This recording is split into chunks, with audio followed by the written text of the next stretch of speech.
কাটোয়ায় স্পর্শের উদ্যোগে বসন্ত উৎসব, রঙের আনন্দে মেতে উঠল শহর। কয়েক বছর ধরে কাটোয়ার কাশিরাম দাস বিদ্যায়তনে স্পর্শের উদ্যোগে আয়োজিত হয়ে আসছে বসন্ত উৎসব। এবছরও সেই ধারাবাহিকতা বজায় রেখে বর্ণাঢ্য আয়োজনে অনুষ্ঠিত হলো বসন্তের এই বিশেষ অনুষ্ঠান। কাটোয়া শহর ও শহরতলির বিভিন্ন প্রান্ত থেকে বহু মানুষ এই উৎসবে অংশগ্রহণ করে। দীর্ঘদিন ধরেই কাটোয়ার মানুষের দাবি ছিল শহরে বড় আকারের একটি বসন্ত উৎসবের আয়োজন করা হোক। সেই দাবিকে সম্মান জানিয়ে স্পর্শ সংস্থার উদ্যোগে প্রতি বছর এই উৎসব এখন কাটোয়ার অন্যতম আকর্ষণ হয়ে উঠেছে। নাচ, গান, আবৃত্তি ও সাংস্কৃতিক অনুষ্ঠানের মধ্যে দিয়ে বসন্তের রঙিন হয়ে ওঠে গোটা প্রাঙ্গণ। উৎসবে অংশগ্রহণকারী দর্শকরা জানান, কাটোয়ার এমন আয়োজন সত্যিই প্রশংসনীয়। তারা স্পর্শের সমস্ত কর্মীর প্রতি শুভেচ্ছা ও ভালোবাসা জানিয়েছেন। সংগঠনের পক্ষ থেকে জানানো হয়, ভবিষ্যতেও তারা আরও বৃহৎ পরিসরে এই উৎসবের আয়োজনের পরিকল্পনা রয়েছে তাদের। বসন্তের আবহে আনন্দে মাতোয়ারা কাটোয়ার মানুষ। কাটোয়া থেকে আমির শাবানী মণ্ডল ও লাবু শেখের রিপোর্ট, সুন্দর বাংলা নিউজ।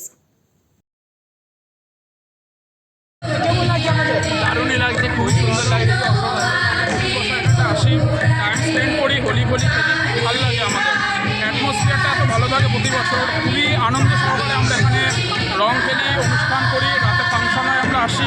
আমাদের প্রচণ্ড ভালো লাগে এখানটা। যারা উদ্যোক্তা বছর পরিশ্রমের মাধ্যমে আপনাদের আনন্দ উপহার দিচ্ছেন, কী বলবেন?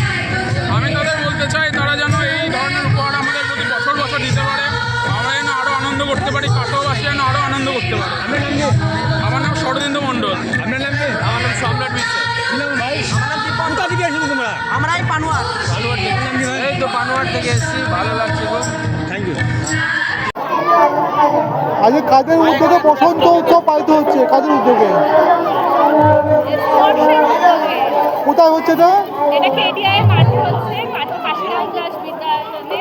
কিভাবে উদযাপিত হচ্ছে এবছর? সকালে প্রভাত ফেরি হবে, তারপর সন্ধ্যেবেলায় আবার প্রোগ্রাম আছে। তো এই প্রভাত ফেরিতে সবাই নাচ টাচ করেছে, আমরা রং খেলতে এসেছি, বেশ মজা হচ্ছে। প্রতি বছরই আসা হয়, ভালো লাগে। এখানে কারা আছে এখানে রং খেলতে? কাটোয়া থেকে, বাইরে থেকেও প্রচুর লোকজন, এখন সবাই জেনে গেছে স্পর্শের প্রোগ্রামের সম্পর্কে, তো বাইরে থেকেও প্রচুর লোকজন আসে। আগে এরকম আয়োজন শান্তিনিকেতনেই হতো। হ্যাঁ। এখানে হচ্ছে কত বছর চলছে? এইখানে হলো 5 বছর হয়ে গেল হচ্ছে। মোটামুটি খুব ভালো এনজয় করে সবাই, নাচে ভালো লাগে। কি বলবেন সবাইকে, কি বলবেন? সবাইকে এই বলবো যে আসুন এখানে কাটোয়াতে এই প্রোগ্রামে জয়েন করুন, আপনাদের অবশ্যই ভালো লাগবে। এখন শান্তিনিকেতনে হয়ে গেছে, এটা আমাদের একসাথে ছোট শান্তিনিকেতন অবশ্যই সবাই আসবেন, এনজয় করবেন, ভালো লাগবে। সন্ধ্যেবেলায় প্রচুর লোকজন আছে, অনুষ্ঠান আছে, সব দেখতে আসবেন। আপনার নাম পরিচয়? আমার নাম পরিচয়। বসন্ত উৎসব কী বলবে? কেমন লাগছে আপনাদের? কোথা থেকে এসেছেন? কি নাম আপনাদের? কি নাম? কি নাম?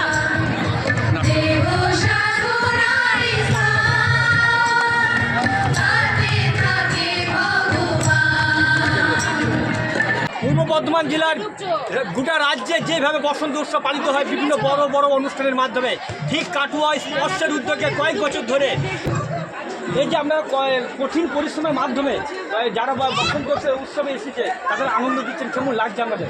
দেখুন, কঠিন পরিশ্রমটা স্টুডেন্টরাই করছে, কিন্তু বারবার বলছি আমরা আয়োজন করি, তাতেই আমরা।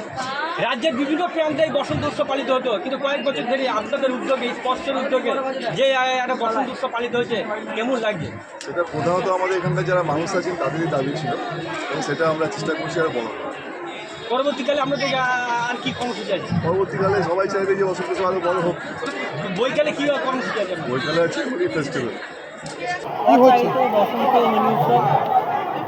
কাদের উদ্যোগে বসন্ত উৎসব? বর্ষের উদ্যোগে। আচ্ছা, এটা কত বছর ধরে চলছে?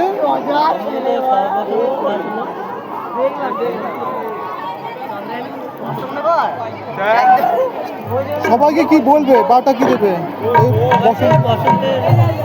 এখনকার সঙ্গীত অনুষ্ঠান রইল আন্তরিক ভালোবাসার অভিনন্দন রইল, সবাই সুস্থ হয়ে থাকুক সেই কামনা রইল। স্বরলিপি সঙ্গীত একাডেমি এবং তাপসী মেমোরিয়াল সঙ্গীত না করে আর্ট এবং সঙ্গীত একাডেমি আপনার পরিচয়? যৌথ উদ্যোগে প্রথমে সরল